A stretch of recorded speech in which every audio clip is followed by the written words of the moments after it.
বর্তমানে সোশ্যাল মিডিয়ায় কার কত ফলোয়ার সেটি গুরুত্বপূর্ণ হয়ে দাঁড়িয়েছে তারকাদের জন্য। সেটা হোক বলিউড কিংবা টলিউড। ভারত পাকিস্তান উত্তেজনার সময় অপারেশন সিঁদুর সমর্থন করে সোশ্যাল মিডিয়ায় নানা কথা লিখেছেন তারকারা।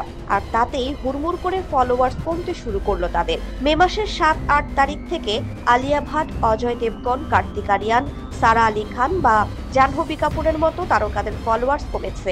পাকিস্তানের বিপক্ষে কথা বলায় দক্ষিণ এশিয়ার বহু মানুষ এই তারকাদের আনফলো করতে শুরু করেছেন।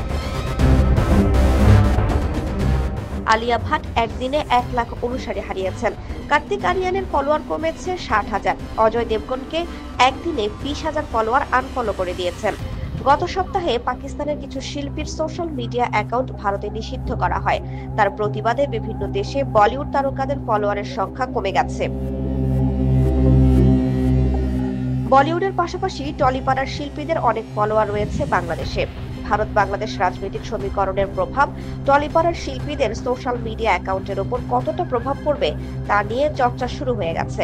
সোশ্যাল মিডিয়াতে কার কত ফলোয়ার তার উপর ব্র্যান্ড এন্ডোর্সমেন্টের কাজ নির্ভর করে। তাই সোশ্যাল মিডিয়া অ্যাকাউন্টে যদি কোনো গ্রোথ না থাকে সেটা সমস্যায় ফেলে তারকাদের। ভারত পাকিস্তান ইস্যুর পর থেকে বলিউড তারকাদের অনুসারীর সংখ্যা হুড়মুড়িয়ে কমছে, যেটা হয়তো পরবর্তীতে তাদের কপালে চিন্তার ভাঁজ ফেলবে।